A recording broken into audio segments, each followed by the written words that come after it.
ఆయన ఇంద్రియములు విచలితములు కావు. అంత గొప్పగా ఇంద్రియములను జయించినటువంటి వ్యక్తి.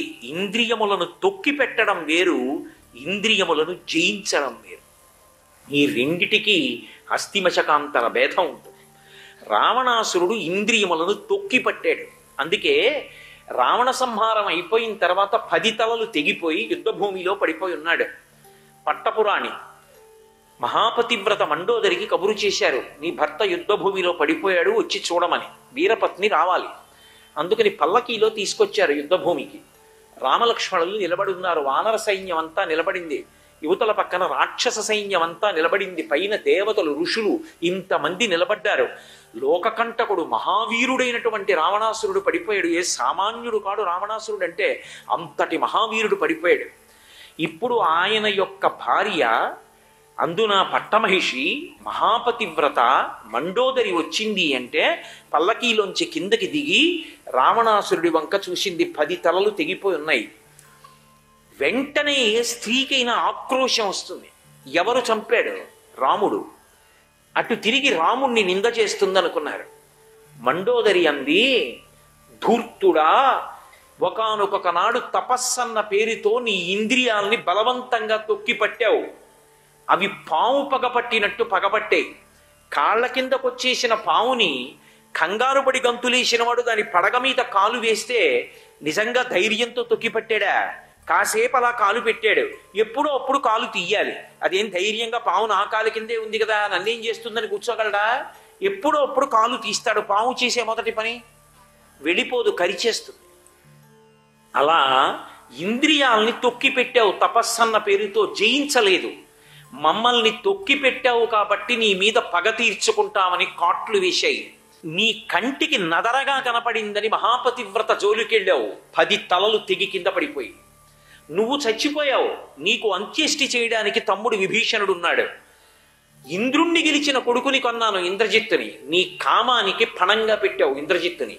రేపు నీ చచ్చిపోతే నాకు అంత్యేష్టి చెయ్యడానికి కొడుకుని మిగల్చని ధూర్తుడా, నీ కామానికి నువ్వు కాలిపోయావురా అంద.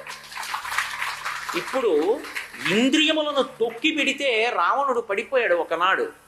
ఇంద్రియములను గెలవడం వేరు. గెలవడం అంటే అది సాధన చేత, శాస్త్రమునందున్న నమ్మకం చేత, దైవమునందున్న భక్తి చేత అలవడుతుంది.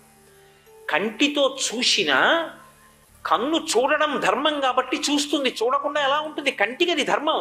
ఏదైనా చూడకూడనిది కంటికి కనపడినా అది మనసులోకి వెళ్లకుండా, మనసుని ప్రభావితం చెయ్యకుండా నిలబడగలిగిన వాడెవడో వాడు ఇంద్రియములను గెలిచినవాడు.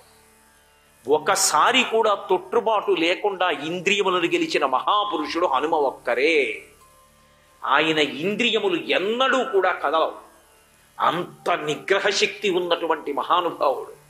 మిగిలిన వాటి మాట పక్కన పెట్టండి. క్షుత్ అంటారు. క్షుత్ అంటే ఆకలి. సంస్కృత భాషకి ఒక మర్యాద ఉంటుంది. ఏదైనా మీరు క్ష అన్న అక్షరంతో చెప్పారనుకోండి, దాన్ని ఓర్చుకోవడం చాలా కష్టం అని గుర్తు. క్షుత్ అంటే ఆకలి, దాన్ని ఓర్చడం చాలా కష్టం, మంట పెడుతుంది.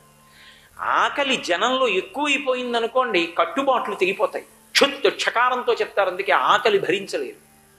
అలాగే క్షామము, వానలు లేవనుకోండి, జనులు భరించలేరు, మహాబాధ. క్షతో ఏదైనా చెప్పారనుకోండి, చాలా కష్టమైనది అని గుర్తు. అందుకే క్షితి భూమి, ఆవిడలా ఓర్పు పట్టడం ఎవరికీ సాధ్యం కాదు. తెల్లవారు లేస్తే కాళ్ళు పెట్టి నడుస్తాం. ఇల్లు కట్టుకోవాలంటే గుణపం పెట్టి ఆవిడ గుండెల మీద తవ్వుతాం. ఇన్ని చేసినా ఓరుస్తుంది. అందుకే క్షితి భూమి పేరు. క్షమ ఓర్పు. తిరగబడడానికి ఏం పెద్ద సంస్కారం అక్కర్లేదు, ఓర్పు పట్టడానికి చాలా సంస్కారం ఉండాలి. అందుకే క్షితి క్షమ పుష్కర సన్నిభాక్షి యారక్షిత రాఘవ లక్ష్మణాభ్యాం సారాక్షసీభి వికృతేక్షణాభి సంరక్షిత సాంప్రతి వృక్షమూలే అంటారు మహర్షి రామాయణంలో సీతమ్మ గురించి చెప్తూ. ఛ అంటే బాధ. ఛ వచ్చినటువంటి మాట అంటే గుర్తు ఏమిటంటే, ఓర్చుకోవడం అనేటటువంటిది చాలా చాలా కష్టము అని గుర్తు. రామదూత హనుమాన్, శ్రీరామదూత హనుమాన్.